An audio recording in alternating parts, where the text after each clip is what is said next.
Not all great lever guns are popular. Some of the best ones, well, they've been hiding in plain sight. By now, everyone knows the Winchester 1895, the Browning BLR Lightweight 81 Takedown, maybe even the brand new Henry Supreme. But what if I told you there were lever guns that also broke new ground in design, power, and capacity, yet never quite reached mainstream fame? Welcome back to Bolt vs. Lever.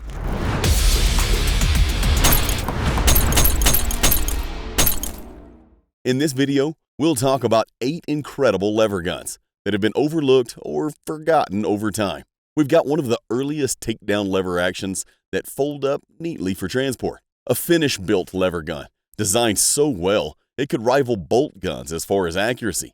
And even a 19th century repeating lever action that had a jaw-dropping 34-round capacity. Some were victims of bad timing, others were just too ahead of their time. Regardless, each of them has a story worth telling. Curious? Grab a seat and let's take a closer look. Winchester Model 55 Takedown. Most lever gun shooters have never heard of the Winchester Model 55, but many believe it deserves attention.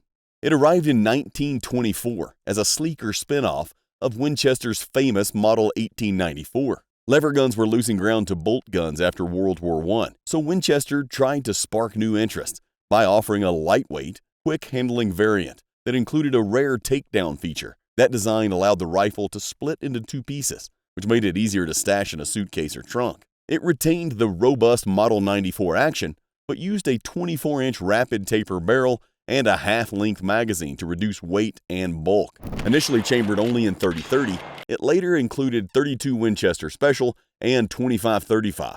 Rumors suggest a few special order rifles in .38-55 or .32-40. Despite these options, the Model 55 never saw wide success. Its production total came in around 20,500 by 1932, and lingering parts were used until 1935. The Great Depression hurt gun sales, and folks who wanted a lever action often just stuck with the standard Model 94. By 1933, Winchester shifted attention to the Model 64, leaving the 55 behind. Collectors now prize the Model 55 for its blend of portability and heritage. A quick detach barrel was unusual among Winchester's lever rifles, setting the 55 apart from its peers. The half magazine and lighter barrel profile gave hunters a rifle that carried nicely in the woods. Some models with upgraded wood or fancy triggers command even higher prices today. Though overshadowed by the legendary Model 94, the 55 still offers a fascinating look at how Winchester tried to adapt classic lever guns for changing times. It might not have achieved blockbuster sales, but it remains a fine example of craftsmanship and innovation that many enthusiasts now seek out. Savage 99. The Savage Model 99 quietly built its reputation without matching the widespread fame of Winchester or Marlin. First produced in 1899 and running until 2003, it held the spotlight far longer than many other lever guns. Arthur Savage broke tradition by replacing the tubular magazine with a rotary spool, which let shooters safely fire pointed bullets. That innovation offered a ballistic edge over flat-nosed rounds, giving the 99 an advantage in velocity and range. Hunters appreciated the Model 99 for bringing old-school lever charm with near-bolt performance. It handled cartridges like .250 Savage, .300 Savage, and eventually .308 Winchester. The hammerless action cycled smoothly, and a brass counter let users see how many rounds remained. Despite these perks, bolt actions took over by the mid-1900s, and the 99's more expensive rotary design made it harder to produce cheaply. Savage tried a detachable box magazine in later years, but taste had shifted heavily to scoped bolt rifles. By 2003, production ended, leaving devotees with fond memories of its forward-thinking features. Today, the Model 99 is admired for being ahead of its time. It showed that a lever gun could handle high-intensity rounds with ease. It mounted scopes comfortably, fed splits or bullets safely, and boasted a sleek, hammerless form that set it apart from more dated designs. Although overshadowed by icons like the Winchester 94 or Marlin 336, the 99 remains a cult favorite among those who recognize its distinctive engineering. Used Model 99s are still found in the hands of hunters who appreciate fast follow-up shots combined with modern ballistics.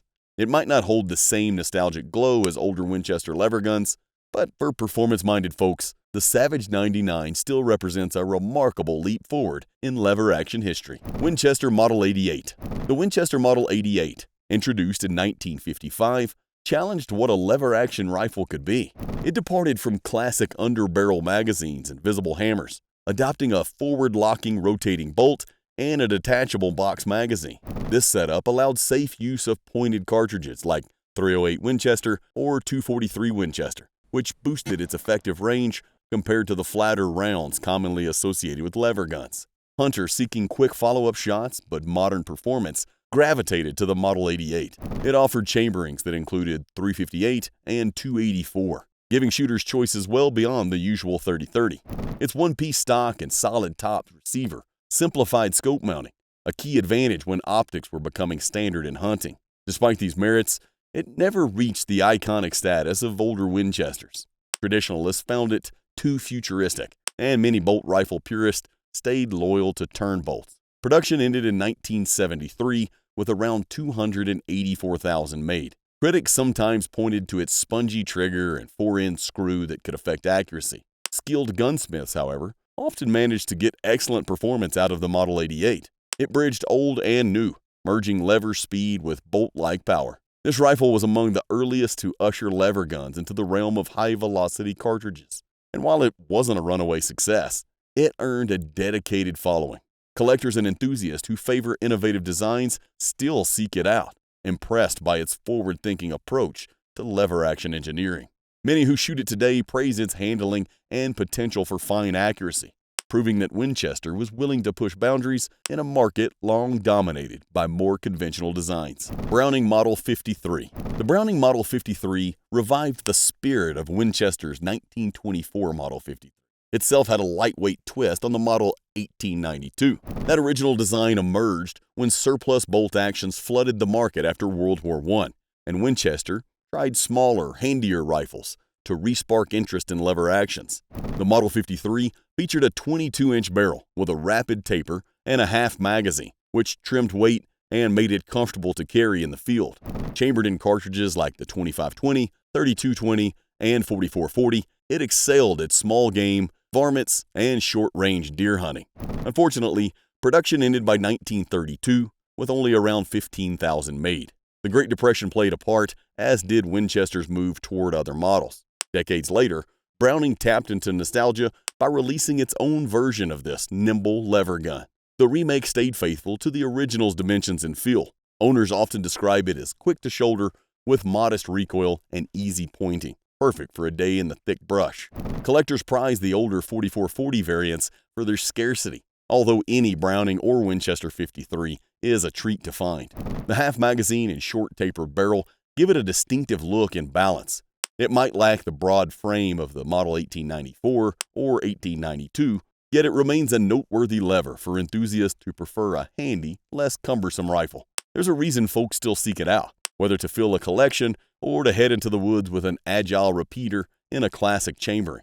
Even if it's never claimed the top sales spot, the Model 53, both in its original and Browning forms, continues to please shooters who appreciate traditional styling blended with practical functionality. Browning Model 71. The Browning Model 71 resurrected a big-bore powerhouse that first appeared under the Winchester name in 1935. Built around the .348 Winchester cartridge, the original Model 71 evolved from the Model 1886 and earned a following among hunters in rough country. It delivered enough punch to handle moose, bear, and other hefty game. By the mid-1950s, Winchester discontinued it. Yet Browning bought it back in the 1980s through Moroku in Japan, producing about 13,000 rifles. These modern runs captured much of what made the old Model 71 special. They used sturdy receivers, vertical locking lugs, and smooth actions that handled high-pressure loads reliably.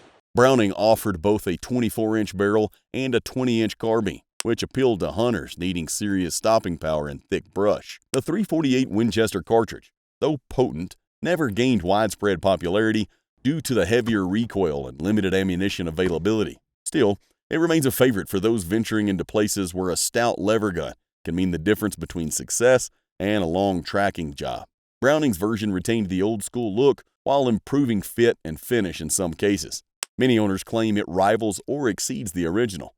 Because only 13,000 left the factory, it never flooded the market, so it's not commonly seen in local shops. That scarcity, combined with the specialized .348 round, kept it somewhat under the radar.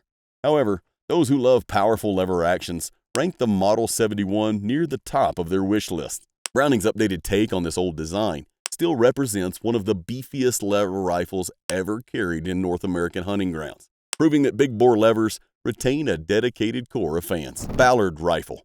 Although it was later overshadowed by lever action repeaters, the Ballard rifle quietly influenced 19th century lever gun shooting.